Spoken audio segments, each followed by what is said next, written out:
آج 26 رجب ہے، 27ویں شب ہے، بڑا مسلمان لائٹنگ کرے گا، شب معراج بنائے گا، شب معراج کے اندر خوشیاں منائے گا، کل روزہ رکھے گا۔ نہ قرآن سے ثابت ہے، نہ حدیث سے ثابت ہے، نہ صحابہ کے عمل سے ثابت ہے۔ اللہ کے رسول صلی اللہ علیہ وسلم زیادہ ہم معراج کو پہچانتے ہیں۔ اللہ کے نبی نے آ کے سب سے پہلے معراج کا واقعہ کس کو سنایا؟ صحابہ کو سنایا، اس سے زیادہ ہم پہچانتے ہیں۔ کسی صحابہ نے کوئی لائٹنگ، کوئی خوشی نہیں منائی، نہ قرآن میں ہے نہ حدیث میں ہے، ہم عمل کر رہے ہیں اور محبت کا دعویٰ کرتے ہیں۔ زمانہ کچھ بھی کہے، دیوانے اپنی جان دے دیں گے مگر دامن نہ چھوڑیں گے تمہارا یا رسول اللہ۔ دامن پکڑے نہیں، چھوڑیں گے کہاں سے؟ اللہ ہم سب پہ رحم فرمائے۔ کوئی عبادت، کوئی نماز، کوئی روزہ، کوئی شب بیداری 27ویں شب کی نہیں ہے، نہ 27ویں شب کی ہے نہ شب برات کی ہے۔ شب برات کے اندر ایک حدیث جو ہے وہ قبرستان میں جانے کی، وہ بھی ضعیف ہے، 60 صحابہ سے معاملہ ہے، لیکن اگر چلے بھی جائیں تو صرف قبرستان میں جا کے قبرستان کی دعا کریں۔ وہاں بھی 15 کا کوئی روزہ نہیں ہے۔ روزہ آپ کو رکھنا ہے 13، 14، 15 ایام بیس کے روزے رکھیں، اللہ کے نبی کی سنت ادا ہو جائے اور آپ کو ثواب مل جائے۔ جو حدیث ہے شب برات کے بارے میں، حضرت عائشہ فرماتی ہے کہ میں نے دیکھا کہ اللہ کے رسول اپنے حجرت سے غائب ہیں، میرے دل میں خیال آیا کہ کہیں کوئی دوسری سوتن کے ادھر تو نہیں چلے گئے ہیں۔ اور حدیث کے آگے الفاظ ذرا سنیے، حضرت عائشہ جب نکلی تو قبرستان جنت البقیع پہنچ گئی۔ ارے حضرت عائشہ کے دل میں خود خیال آیا کہ کسی سوتن کے ادھر تو نہیں ہے، تو حضرت عائشہ کو جانا کہاں چاہیے تھا؟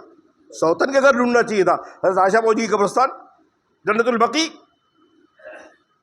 اللہ ہم سب پر رحم فرمائے۔ علماء محققین، جو علماء اللہ ان کی قبروں کو نور سے بھر دے، انہوں نے ضعیف، موضوع، ان تمام حدیثوں کو چھاٹا۔ یہ تمام حدیثیں اہل ہنود یہودیوں نے شیعوں کے ذریعے، اہل تشیع کے ذریعے پورا ہمارے اندر ڈال دیا ہے۔ وہ دریا کے کنارے جاتے ہیں، حضرت علی کا انتظار کرتے ہیں۔ ہم قبرستان جاتے ہیں، قبرستان میں دیکھتے ہیں، آپ ابھی آئے گا شب برات، دیکھنا آپ قبرستان میں کتنے سارے کے سارے فقیر، اس میں 90% غیر مسلم ہوتے ہیں جو مسلمانوں کو پیسہ لے کے جاتے ہیں۔ اگر ہے بھی ایک مرتبہ شب برات تو اس کے بعد اللہ کے رسول کئی سال زندہ رہے، پھر شعبان آئی، پھر کبھی جنت البقیع نہیں گئے۔ اگر آپ جا رہے ہیں تو ایک مرتبہ جا کے شب برات میں کیا ضرورت ہے؟ اللہ کے نبی نے تو مسنون میں دکھا ہے کہ عید کی نماز پڑھنے کے بعد اپنے زندہ بھائیوں کے لیے دعا کیے۔ تو مسنون طریقہ یہ ہے کہ قبرستان جا کے اپنے ان مردہ بھائیوں کے لیے بھی ایصال ثواب کر دو۔ کرو نا، آپ کتنی سنت میں عمل کرتے ہو۔ لیکن ہمارا تو معاملہ غیروں کے ساتھ دن منانا سیکھا ہے ہم۔ آج 27ویں شب ہے، شب معراج، اور وہ بھی بہت سارے قول ہیں۔ ایک قول ہے کہ ربیع الاول کی 17 تاریخ کو معراج ہوئی ہے، ایک قول ہے کہ رمضان کی 27 تاریخ کو معراج ہوئی، اور ایک قول ہے کہ رجب کی 27 تاریخ کو قول۔ 3 قول ہے، جس میں عام روزان، جس میں سلمان منصور پوری رحمۃ اللہ للعالمین جو کتاب لکھی ہے اس میں آپ نے 27 رجب المرجب کو لکھا۔ بہرحال جو بھی دن ہو، معراج ہوئی ہے، اسی جسم اور اسی روح کے ساتھ اللہ سے عرش پر گئے ہیں، تشریف لے گئے ہیں۔ لیکن پھر اللہ کے دیدار ہونے کا بھی اختلاف ہے صحابہ کے ساتھ، انشاءاللہ وہ بات آپ سنیں گے۔ انشاءاللہ میری زندگی بخیر، آپ کی زندگی بخیر، تو انشاءاللہ شب معراج کا واقعہ میں بتاؤں گا۔ شب معراج کا واقعہ انشاءاللہ ذکر کریں گے۔ آپ آنے والا شعبان کا مہینہ، شعبان کے مہینے میں اللہ کے نبی صلی اللہ علیہ وسلم کثرت سے روزہ رکھتے تھے۔ شعبان کے مہینے کو فرمایا کہ میرا مہینہ ہے، رجب میری امت کا مہینہ ہے، یا رجب میرا مہینہ ہے، شعبان میری امت کا مہینہ، اور رمضان اللہ کا مہینہ۔ اور اللہ کے رسول کی دعا تھی کہ اللہ مجھے رجب اور شعبان میں بعافیت پہنچا، اور ہمیں رمضان تک باخیریت وہاں رمضان تک پہنچا دے۔ ابھی تو بہت وقت باقی ہے، اللہ جانے کن کو رمضان نصیب ہوگا۔ اللہ کرے نبی پاک صلی اللہ علیہ وسلم کی امت کو رمضان جب مل جائے، اس کی قدر و منزلت کرنے کی توفیق بھی اللہ نصیب فرمائے امت کو۔ تو شب معراج کا بیان شروع ہوا۔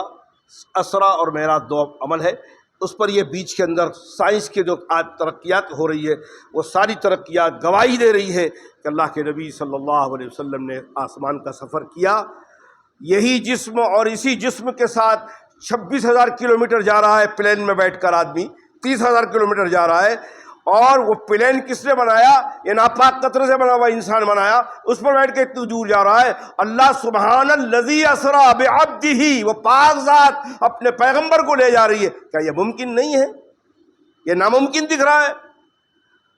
اللہ نے تو ممکن بنایا ہے۔ آپ کیا 60-70 سال پہلے ایسے ہی تھے جیسے ابھی بیٹھے ہیں آپ؟ ایسی داڑھی تھی آپ کے چہرے پہ؟ جب آپ پیدا ہوئے 2 انگلی میں آپ کا گلا آتا ہے، دبا دیتے ماں باپ تو مر جاتے آپ۔ وہ انسان جب پیدا ہوا گود میں لے کر 2.5 سال تک ماں نے دودھ پلائی، پھر ماں باپ نے تربیت کی، آج یہ انسان بیٹھا ہے الحمدللہ۔ وہ بالغ ہونے تک یہ تربیت کیا ہے کہ جو عارضی وجود دیا ہے ماں باپ، اس کو پہچانو۔ اور کیا فرمایا؟ وَقَضَىٰ رَبُّكَ أَلَّا تَعْبُدُوا إِلَّا إِيَّاهُ وَبِالْوَالِدَيْنِ إِحْسَانًا۔ اللہ کی عبادت کرو اور اپنے ماں باپ کی فرما برداری کرو۔ اللہ کے نبی نے فرمایا ہے جنت کی ہوا نہیں لگے گی نافرمان اولاد کو۔ ماں باپ کیا کرتے ہیں اس کا جواب وہ دیں گے۔ تم اولاد ہو، تم فرما برداری کرو ماں باپ کی۔ ماں باپ کسی بچے کا حق مار رہے ہیں، وہ ماں باپ جواب دیں گے۔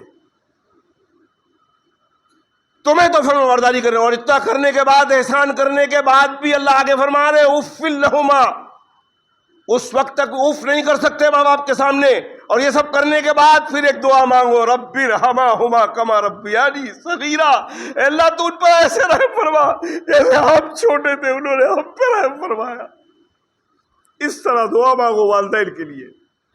یہ بیان اس لیے کیا جاتا ہے کہ اللہ مجھے بھی اپنے والدین کی فرمانبرداری کی توفیق نصیب فرمائے، آپ کو بھی اللہ تعالیٰ فرمائے۔ جن کے والدین زندہ ہیں کسی اللہ والے سے دعا لینے کی ضرورت نہیں، ماں کے قدموں کے نیچے جنت ہے، باپ جنت کا دروازہ ہے، آپ ان سے دعائیں لو۔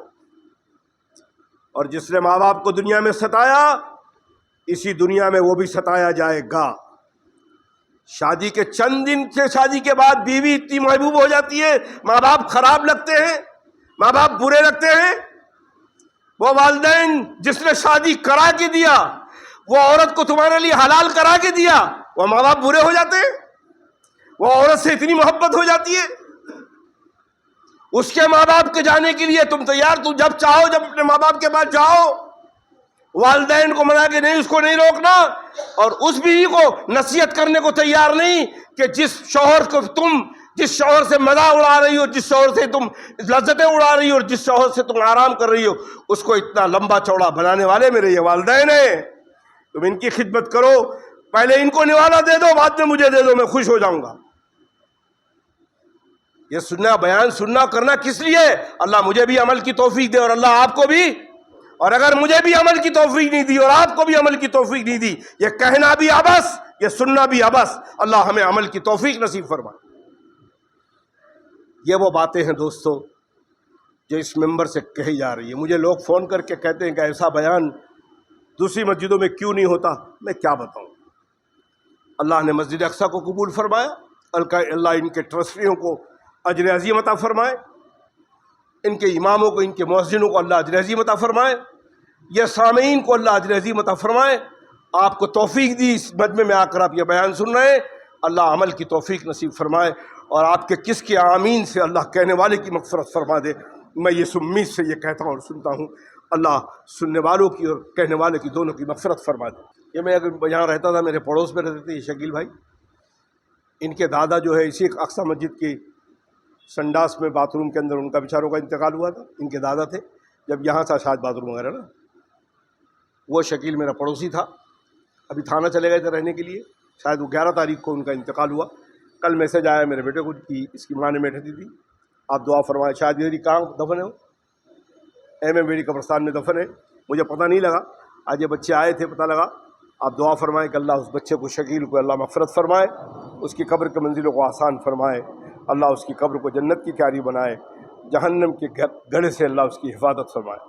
ان کے ساتھ جو بھی بھائی ہمارے دنیا سے جا چکے ہیں، اے اللہ اپنے رحم و کرم سے ان سب کی قبر کو جنت کی کیاری بنا، جہنم کے گھڑے سے ان کی حفاظت فرما، قبر کی منزلوں کو آسان فرما، نبی پاک صلی اللہ علیہ وسلم کی شفاعت نصیب فرما، من النبیین والصدیقین والشہداء والصالحین کی معیت نصیب فرما، ہماری دعاؤں کو ان کے حق میں قبول فرما، اور اے اللہ جو زندہ ہیں ان کے لیے ہدایت کے فیصلے فرما دے۔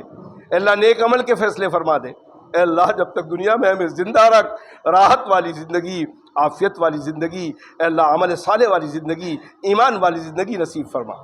اے اللہ جب وقت موعود آئے، کٹھن موت کا وقت آئے، اے اللہ راحت والی موت، عافیت والی موت، ایمان والی موت، شہادت والی موت نصیب فرما۔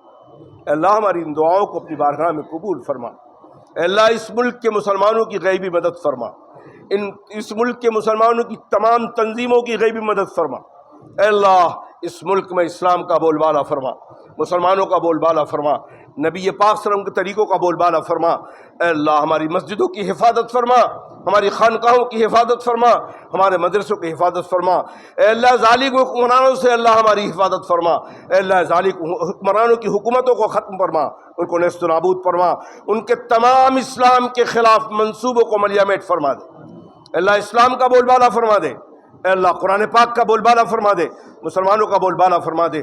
ہماری دعاؤں کو اپنی بارگاہ میں قبول فرما۔ اے اللہ مسلمانوں کو بھی اپنے گھر میں اسلام کو زندہ کرنے کی توفیق نصیب فرما، نبی پاک صلی اللہ علیہ وسلم کی چھوٹی چھوٹی سنتوں کو زندہ کرنے کی توفیق نصیب فرما، اپنی زندگیوں میں، اپنے بال بچوں کی زندگیوں میں، اپنے گھروں کے اندر اے اللہ ہمیں اسلام کا معاشرہ زندہ کرنے کی توفیق نصیب فرما، ہماری دعاؤں کو قبول فرما۔ اے اللہ ہمیں نبی پاک صلی اللہ علیہ وسلم کی پیشین گوئی سے بچا۔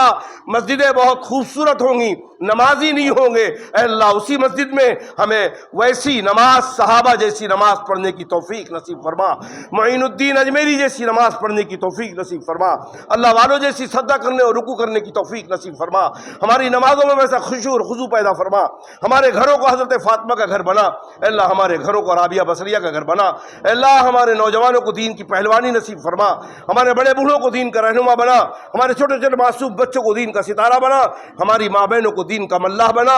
اے اللہ اپنے رحم و کرم سے ہماری یہ چھوٹی چھوٹی دعاؤں کو دنیا کے لیے امن، آخرت کے لیے نجات کا اسباب بنا۔ وصلی اللہ تعالی علی خیر خلقہ محمد وآلہ واصحابہ اجمعین برحمتک یا ارحم الراحمین۔